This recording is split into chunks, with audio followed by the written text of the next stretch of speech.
Hello, hello. A few weeks ago I reviewed this Vevor rotary table. It didn't come with any indexing plates, not here in the UK, but apparently somebody pointed out to me the links that I put in the description in Australia and in the US. These do come with indexing plates. I asked Vevor, how's that then? They said, well, it's because we're not going to be supplying them with indexing plates, and when the stock runs out in Australia and America, you won't be able to get the plates there. So that's the answer, somebody asked me. But I've got indexing plates from this Vevor dividing head, and with a bit of work I think I can get them to fit.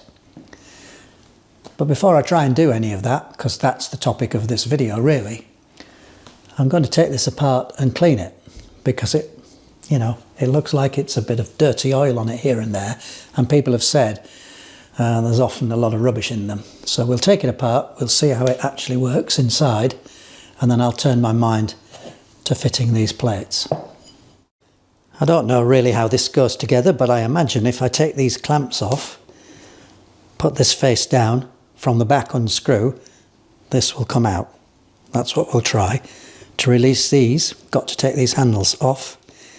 Then I can get a full turn on these screws, and we can take this off, and the same at the other side.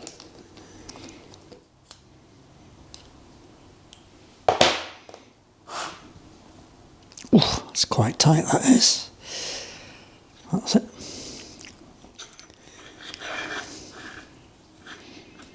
Ah. Ooh. Oh, I see a bearing. Oh, that's quite good, I think. Certainly needs cleaning out though. You can see how it locks. It's a split collar. So with the bearing off, I'm hoping, oh, and also the drive is disengaged, I'm hoping we'll just lift this off. If I push in the centre, oh, there you go. Ooh, that is pretty mucky in there. It does need a good clean. Oh my goodness, yeah. Somebody commented when they took theirs apart, they had oil points, but the oil didn't connect to the channel. So there's an oiling point here. Let's see if oil comes out of there. Well, that one works. So we'll put this aside for cleaning. And we'll look at how this mechanism works, the drive mechanism. Well, there's not much to it. It's just that, look. Can you see it rocking forward on that eccentric? There's no support at this end. Well, there's plenty of grease, look. No support at this end, but I'm not saying that matters, to be honest. It seems it's not wobbling around or anything. It seems rigid enough, so it's probably fit for purpose. I really don't like to see grub screws clamped straight down onto threads. It's not great, is it? Because it always damages the threads. So we'll take this collar off, get the grub out of it. Before I strip this right down, let's talk about how the plates fit. So I'll need to drill 3 holes in there and thread them to secure the plate to this. Okay, this cutaway here is where the spring goes in, and the spring retains the 2 spacing knives, like that. Now this is the one from the dividing head. There's a bit of difference in the sizing and everything, so it's not quite working. That would just fall out now. Now on the dividing head, this collar isn't here, it's not like that. And this handle goes to about there, and this pin drops in to the plate. So we've got a difference, which I'll have to think about. And there's also 2 flats on there, on the dividing head. So this is 12mm, and on the dividing head it's 14. And the 2 flats run in there.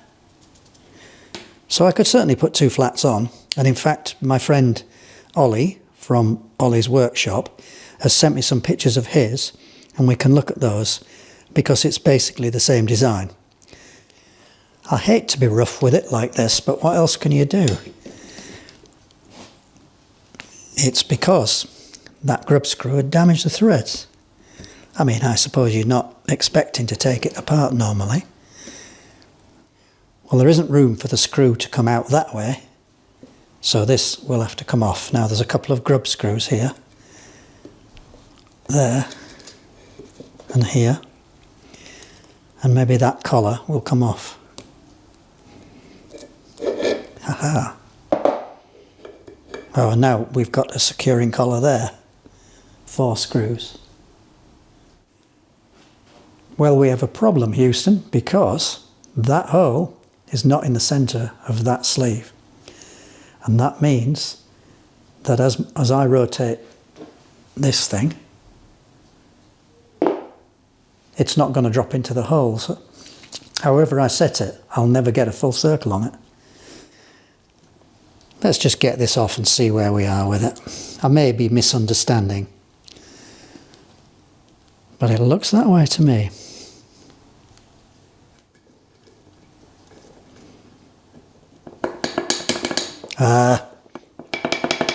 No.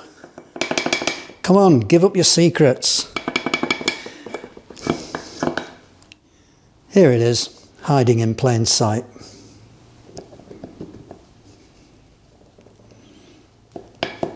I think. Probably. Hey, that's it. That's quite a fancy piece, isn't it? So if I have a problem with it, it's quite hard to replicate.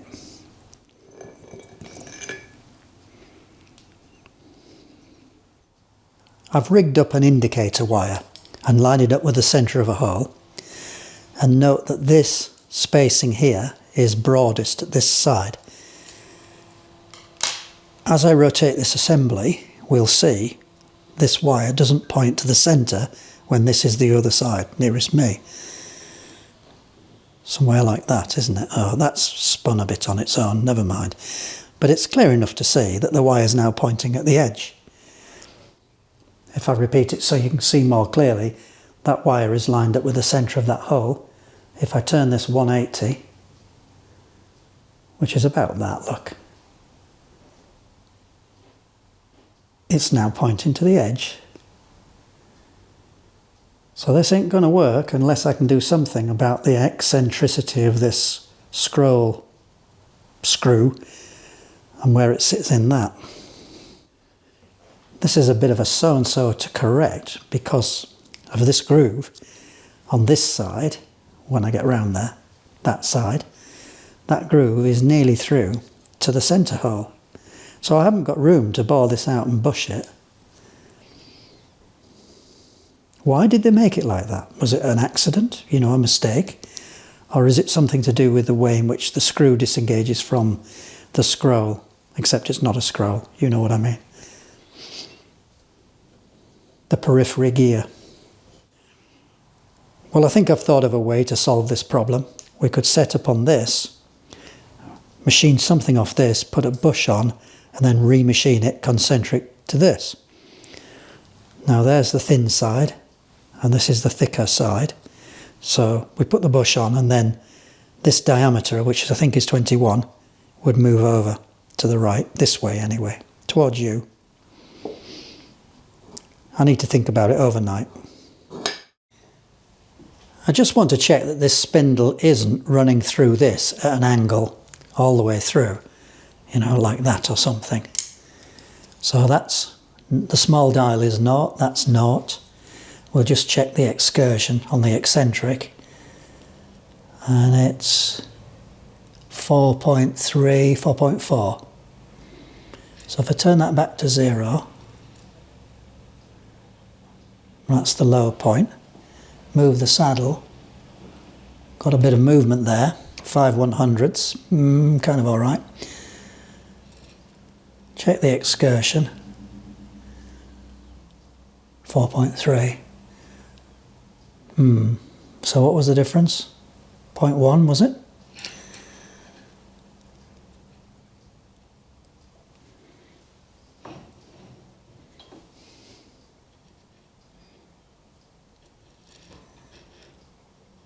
Yeah, 0.1. I'll have to think about that as well. I suspect this is coming through here slightly on the wonk, but it's not excessive. Not enough to cause the problem at this end, I don't think.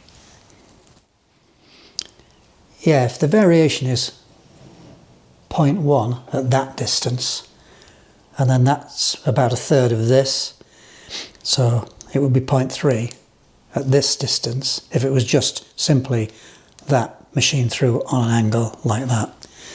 So if I set this over here, I'm going to see more than 0.3, I think. And I'd see a variation across this as well. Let's try. There's not much in this. And it's much more than 0.3, look. So it's not caused by this being through this at an angle. Just wanted to be sure. Assume nothing, trust nothing. And the out of centre is reading as 0.95 millimetres.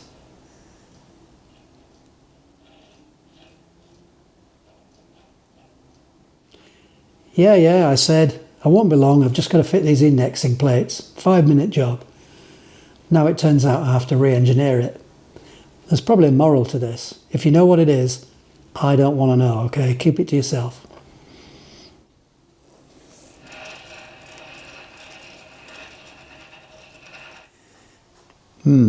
This is tricky. To help me understand it, I've drawn it out. So this OD is 21 millimetres and the spindle diameter is 14. And by simple maths, each side we should have 3.5 millimetres, but we've got 4 there and 3 there, so it's displaced by 1. So whilst I think about that, I'm going to put the screw holes in here, 1, 2, 3, to put that onto that. And then that should help me process it, mentally I mean. Now this collar has got a locking screw there and there, and on this one it's just where the lever screws in. So when I tighten those two up, it'll pull it to one side, but I'm not sure if it's going to be the right side. This has got a 0 on it and plus or minus 60 for the vernier, but it goes on here at any position. It's just wherever I tighten it up. But this plate has got numbers on, so that's the column with the numbers. And it kind of makes some sort of logic sense to put that 0 lined up with these. I mean, honestly, it doesn't matter really, but it's a way of doing it. So I'll put that on there, line it up, and then just go through with a transfer punch.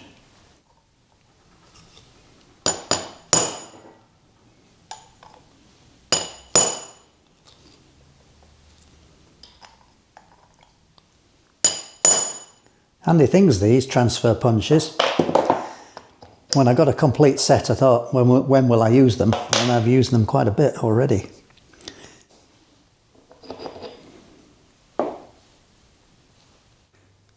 Well, that was a blooper, because I've realised every one of these holes is going to line up with one of these screws, look. It's on exactly the same indexing. So I'll move this round to the intermediate positions.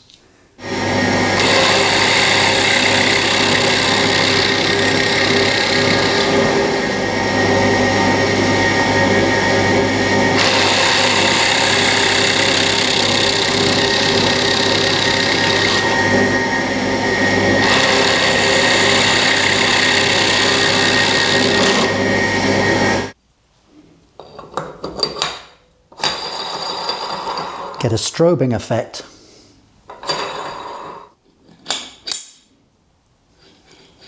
So far so good. I think I can see what to do now. So this assembly needs to move over 0.5 millimetre.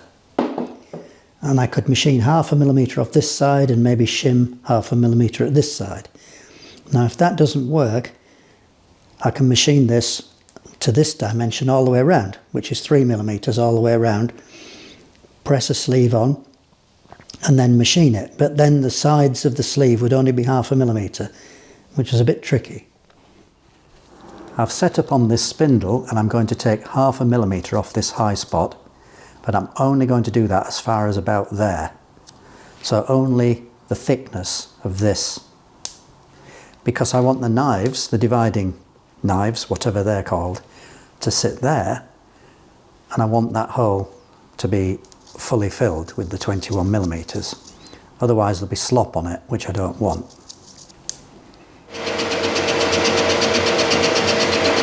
So just 1/2 millimetre, and then change tool.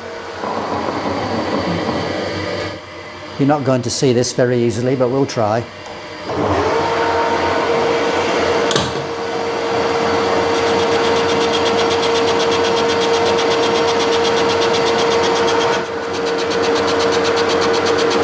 Handheld this, so it may wobble.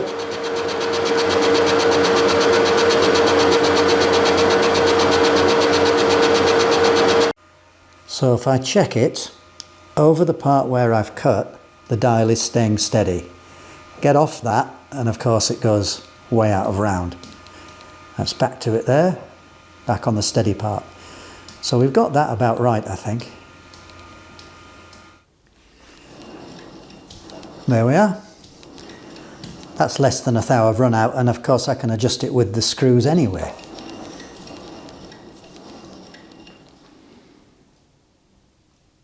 Before we go any further with the indexing plates, I want to check the accuracy of this. Few people asked me after the review. So I suppose what we're concerned about is the accuracy of the surface above here with the table on. But if this isn't parallel with this, the table's never going to be right, is it? So we'll check this first. Now this faceplate I faced off in the lathe some time ago, so that should be spot on and matched to the machine. So if we put this onto here, clock on this edge, spin it, we shouldn't see any deviation, or very little anyway, if it's right. Now if it's not right, I've got the option to remachine that face with it mounted. I've never used this big pipe centre before. I bought it for pipes, never used it. Never imagined that this would be its first use, but it nicely holds this in the centre while I clamp it up. Now it's quite windy today and tomorrow. Bit of a gale really. So the wind turbines in this country are blowing away like crazy. And we've had a message from our energy supplier that today we'll get an hour of free electricity. Tomorrow we'll get 3 hours of free electricity. Now we'll have to pay the standing charge, which is 70 pence, I think, thereabouts. So maybe $1, something like that. But otherwise, the electricity for us will be completely free. And that's when I'll charge my little EV up. I have an EV and I also have a diesel car. Now I took my EV on its first long run the other day, a 100-mile round trip. And I think I used 101 miles of indicated range to do 99 miles driving. And I got about 4.5 miles per kilowatt hour, which is pretty good to say that it was raining and stormy, so the wipers were on, the heated seat was on, the lights were on, and the general heating was on as well. So I'm pleased with that. I wouldn't normally take the little EV that far, but my diesel car was in for a service, which had a broken spring and a few other things. Cost me a damn fortune. That was 500 quid I'll never see again. Right. It's a metric dial. It flicks about a bit, but if we just try and take an average. What's that? 6, 6, 6, back to 0, 6. Yeah, I mean there's the odd flick up to 10, but maybe 6 1/100ths of a millimetre. So what's that? 4 6s? 24, 2.4 thou, is that right? Have I got that right? 4 6s, 24, yeah. So I might give it a little skim, as it's there already. There it is. Now I've checked my clearances, because being smacked in the face with a big lump of cast iron is not a good look. That's all going to clear. Now I don't need to come right off the edge of these, it's just not necessary. As long as I go to about here, where this edge is, that'll be fine. And we're only taking a fraction off, aren't we? I could do it on the mill, but I'm set up in here, so that's what we're going to do. Bit out of balance though, isn't it? So we'll have to take it quite steady. Do you know what? Before I do this, I'm going to check the base, because for all I know, the base could be a banana. I mean, the way it's machined underneath. It's easy enough to check. If I put this on the mill table and just clock over the back of this, we probably should check that first, shouldn't we? And if there was a way to check whether that is at 90 to this, I don't know if I have a way to do that, but we should probably try. It's laid on the table with its own weight. We're on 0. I mean, what I was concerned about is this base could be like a banana. Well, what's that? I don't think the base is. I don't get that feeling. It's fairly linear, isn't it? So how about the other way, front to back?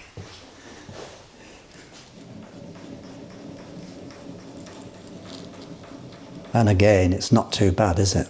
How about sort of here, if I can get to it? I may not be able to, with the table travel on there. It's not bad, is it? As I look at that, I think I could safely skim this lower edge, you know, as we had it in the lathe. I think I could do that. But let's try the drop at the back, the 90 at the back. That doesn't look bad at all to me. I think that base is okay. I think it's good enough. Chance to use my new, to me, Moore and Wright square.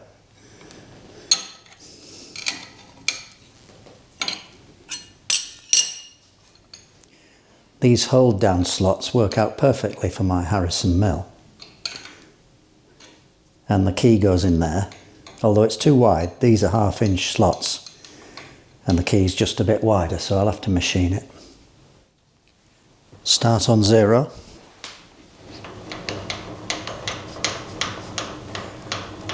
Five.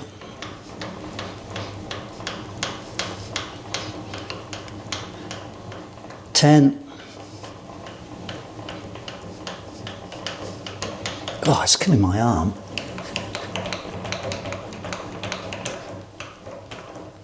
15.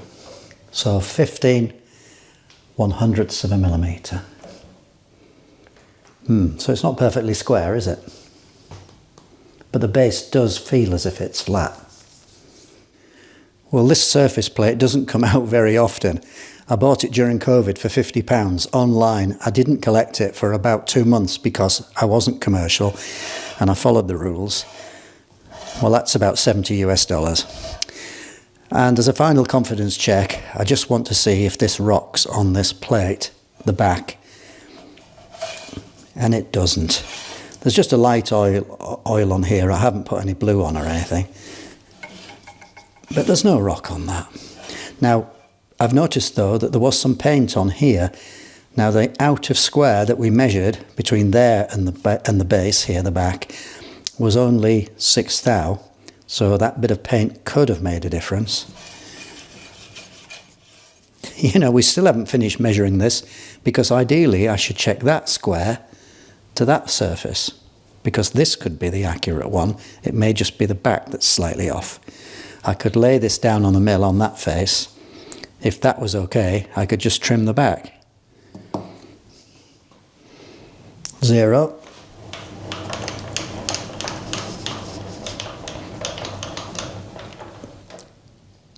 About 2. So it's about 1 thou.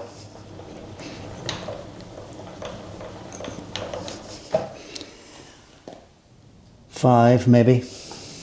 2 thou perhaps.